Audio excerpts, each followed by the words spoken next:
What do Harvard Medical School and the New York Public Library have in common? The tiny town of Dorset, Vermont.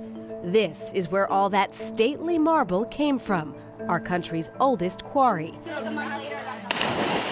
It's a popular swimming hole in summer, but otherwise sits quiet, as do dozens of other quarries that once operated in the area. Just one is still rocking. It happens to be the largest underground marble quarry in the world. Welcome to Danby Quarry. The outer stonework on the Jefferson Memorial, the iconic pillars of the U.S. Supreme Court. That marble was mined here. And we're going in. And what is this called? My self-rescuer. Self-rescuer. All set with the self-rescuer. Safety first when traveling 1.5 miles into a mountain. Quarry manager Keith Millard is our guide.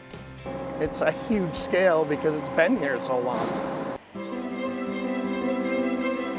Workers started slicing their way through the stone in the late 1800s, chasing layers of marble in Dorset Mountain. In overfolds and veins that roll through the mountain, they're tunneling through the mountain to make a hole so they can go back and work on the floors and tip over 300-400 ton blocks to cut out the material that they want. Once hundreds of men were needed, now thanks to advanced equipment, just over a dozen can do the job. A gallery saw cuts the marble out. Just basically an oversized chainsaw that cuts horizontally, puts horizontal cuts in the wall, and then puts vertical cuts in the wall to make the blocks smaller so we can pull them out with a loader. The blocks are then sliced smaller with diamond-studded cable. That's just diamond fragments that are heated and melted on to a little shaft. The stone is ultimately finished according to the customer's request. Raw material and be turned into whatever they're looking for, whether it's a polished finish, a honed finish. It's then sent all over the world. In demand because of its beauty, pure and simple, that dazzling white. It can be found in fine kitchens, but also monuments, museums, and more. From inside a mountain to the top of one, it's time to explore the vistas of Dorset. These peaks are preserved by the Merck Forest and Farmland Center. This is our visitor center. This is where most of the people who come up to the property start their adventure. Executive Director Rob Terry explains that can be hiking, cross-country skiing, even downhill. We're in the Taconic Mountains, and we have a couple of summits on the property. Mount Antone's the high point of the property, but there are people who will destination backcountry ski it, and I think we probably have close to 1,200 feet of elevation loss from that summit. With fresh powder, it's tempting. Consistently, it's knee to thigh deep. But we decide on less of a drop. So I've never snowshoed before, but I imagine it's walking. It is. It's, a lot like just kind of shuffling. Okay. We're gonna go for comfortably snug. Let's go. At Merck, there are guided hikes and workshops.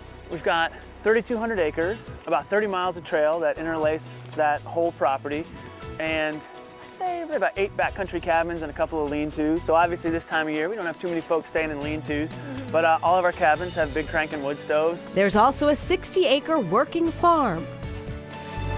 We have a couple of pigs. We have a flock of sheep that's usually between 60 and 80 head, depending on the time of year. We have a flock of layers as well, so we got chickens on the property.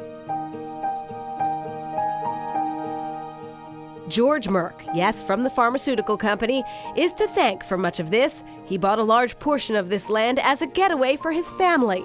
Then in 1950, donated it and started an endowment to fund the center. There's a growing disconnect between people and the natural world.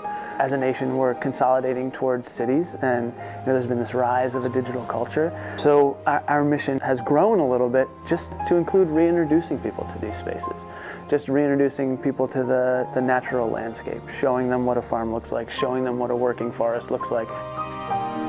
Popular with school groups and young families, the idea is to showcase sustainable agriculture and inspire a sense of stewardship. Take in the sights, get that sunset, and just, kind of take a deep breath and, connect with the natural world.